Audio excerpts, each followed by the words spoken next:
Mark 5:1-43. Mark 5:1. They came to the other side of the sea, into the country of the Gadarenes. Mark 5:2. When he had come out of the boat, immediately there met him out of the tombs a man with an unclean spirit.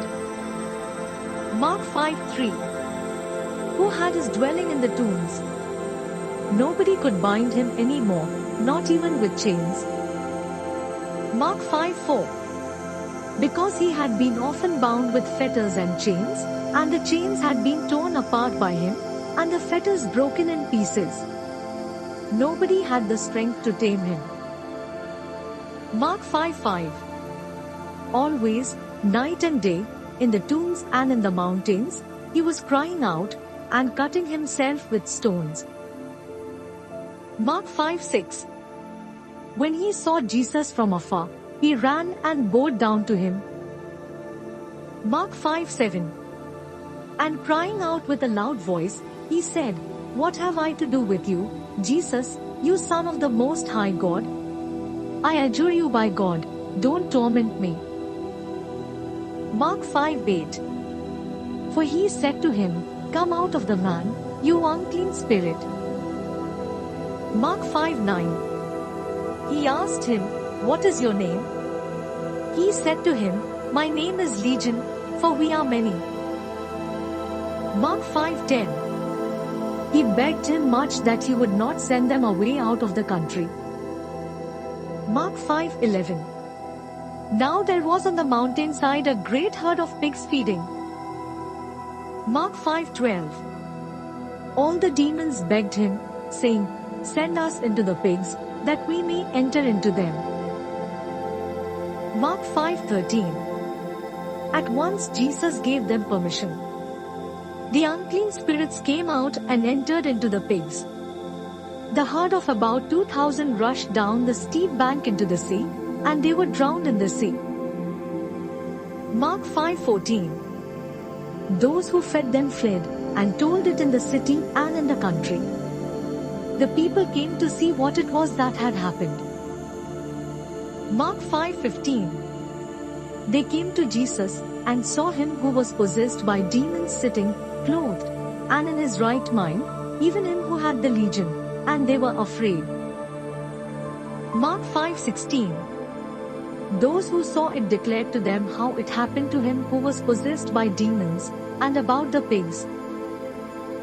Mark 5:17. They began to beg him to depart from their borders. Mark 5:18. As he was entering into the boat, he who had been possessed by demons begged him that he might be with him. Mark 5:19. He didn't allow him, but said to him, Go to your house, to your friends, and tell them how the Lord has done great things for you, and how he had mercy on you. Mark 5:20. He went his way, and began to proclaim in Decapolis how Jesus had done great things for him, and everyone marveled. Mark 5:21. When Jesus had crossed back over in the boat to the other side, a great multitude was gathered to him, and he was by the sea. Mark 5:22. Behold, one of the rulers of the synagogue, Jairus by name, came, and seeing him, he fell at his feet. Mark 5:23.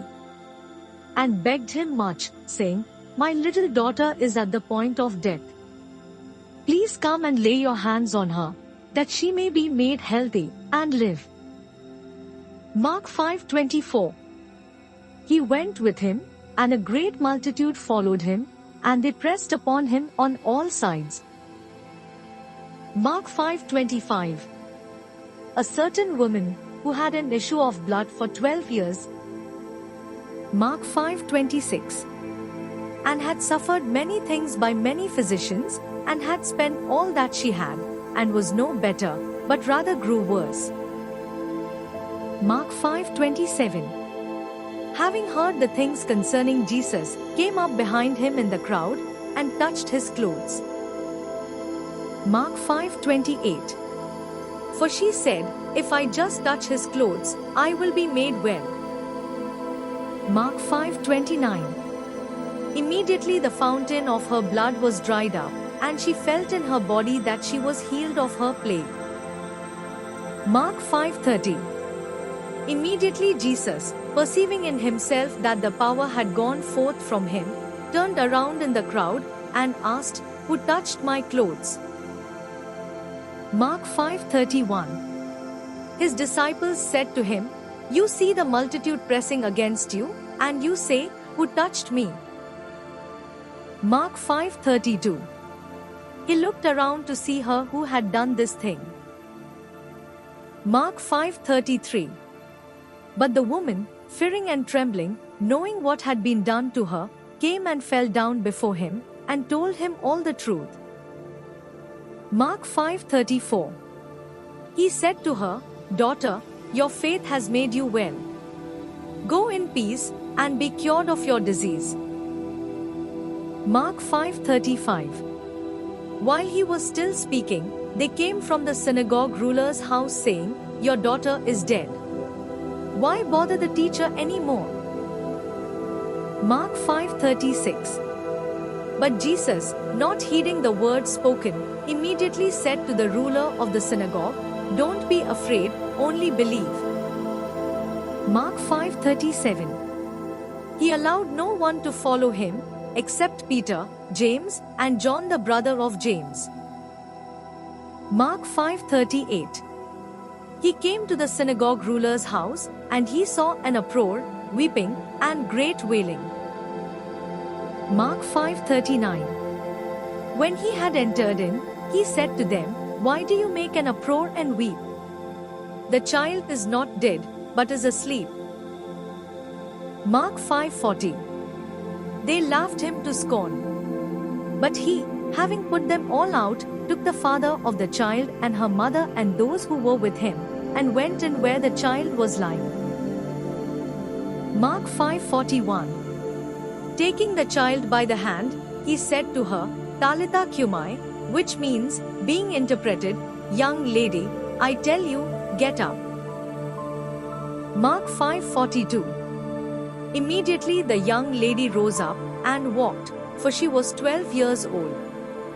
They were amazed with great amazement. Mark 5:43. He charged them much that no one should know this, and commanded that something should be given to her to eat. Thank you.